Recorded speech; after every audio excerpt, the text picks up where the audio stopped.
Դերասան երգիչ Կարեն Ասլանյանը արդեն տևական ժամանակ է, ինչ հրաժարվել է հեռուստանախագծերում իր մասնակցությունը ունենալուց։ Ինչպես Կարենն է նշում, այս ընթացքում սերիալներում նկարահանվելու առաջարկները շատ են, սակայն դադար վերցնելու ժամանակն էր։ Եվ բացի այդ, այս ընթացքում Կարեն Ասլանյանը հասցրեց դասավորել իր անձնական կյանքը։ Star News-ը բացառիկ կերպով հայտնել էր, որ ամիսներ առաջ այս տարեսկզբին Կարեն Ասլանյանն ընտանիք կազմեց իր սիրելի Աննայի հետ։ Հարսանիքի անսպասելիությունը քննարկելուն զուգահեռ համացանցը քննարկում էր նաև Կարեն Ասլանյանի արտաքին փոփոխությունը։ Բանն այն էր, որ Կարեն Ասլանյանը հավաքել էր մի քանի ավելորդ կիլոգրամներ, որի մասին խոսում էր մամուլը։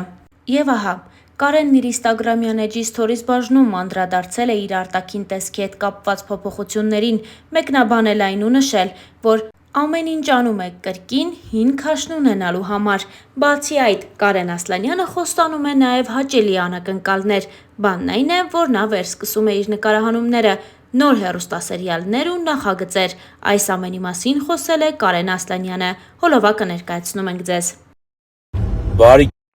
Բարի կեսօր սիրելիներս, անկեղծ ասած ձեզ շատ եմ կարոտել ու այս ընթացքում, այս եթերային դադարի ընթացքում ես բազում հարցերի լուծումներ տվեցի, կարգավորեցի անձնական կյանքս եւ ամենակարևորը հավաքեցի ավելորդ քաշ, որից սկսում եմ ազատվել, որովհետեւ պետք է սկսենք նախագծեր, հեռուստասերիալներ,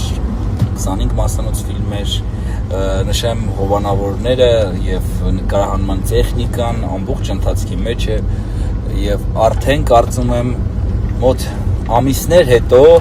եթերային դադարը կավարտվի եւ Ասլանյանը իր լավագույն ֆորմեն դե գիտեք որն է,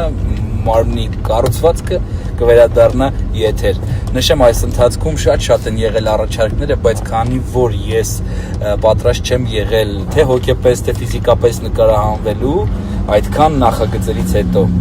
Չնայած նրան, որ Կարեն Ասլանյանը մեծացել է ապահովված ընտանիքում, այնուամենայնիվ նա նշել էր, որ իր ընտանիքն էլ բավականին դժվարությունների միջով է անցել։ Իր հարցազրույցներից մեկում Կարենն անկեղծ ասել էր հետևյալը.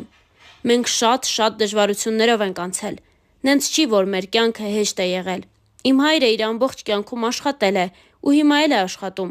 Ռուսաստանում ենք ապրել։ Ես իմ առաջին դասարանը գնացել եմ Ռուսաստանում, հետո տեղափոխվել ենք Հայաստան։ Դրանք իրականում սթրեսներ են վաղ շրջանում։ Բայց հայրս ամեն ինչ արեց, որ կարողանանք այստեղ մնալ ու իր երեխաները հայ մնան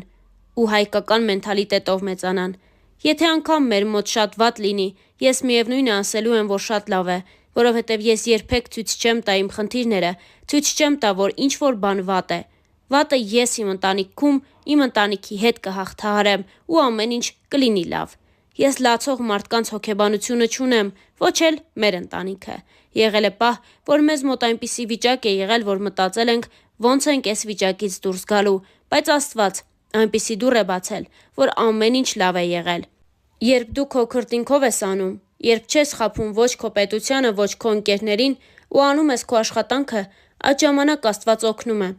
Ամենաբարդ էտապը եղավ, երբ սկսվեց ճգնաժամը 2008-2009 թվականներին, երբ եղավ դոլարի տատանումը, իսկ մեր գործը միշտ կապված է եղել դրսի հետ։ Այդ ժամանակ դժվար փուլ սկսվեց։ Նման փուլ եղել է նաև 90-ականներին, ես 6-7 տարեկան էի, գնացինք Ռուսաստան, հետո հետ վերադարձանք։ Դերասանը շատ չի խոսում իր ընտանիքի մասին, սակայն հարցազրույցներից մեկում ընդգծել էր, որ իր կյանքի ամենակարևոր կինը մայրն է։ Մայրս ինձ համար մի ուրիշ աշխարհ է։ Մարդ, որին կարելի է սիրել ու երբեք չմտածել, որ կարող է սխալվես, որովհետև սերը մոր հանդեպ մի ուրիշ աշխարհ է։ Համենայն դեպս ինձ համար իմ իդեալը իմ մայրն է, անկեղծացել էր Կարեն Ասլանյանը։ Դե իսկ Star News-ն այս հոլովակի համար այսքանն էր առանձնացրել։ Ձեզ ենք ներկայացնում նաև մի քանի այլ հոլովակ առանց մեկնաբանության։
Լիքը երեխաներ, մենք բոլորը հավաքվել ենք այսօր Հայաստանից դուրս նշելու ձեր հարսանիստոնը, գիսելու այս ուրախությունը, ուզում միշտ երջանիկ լինեք ու միշտ ուրախ որ այսօր եք, Աստված օրհնի ձեզ ու այսօրը ձեր միությունը, շնորհավոր։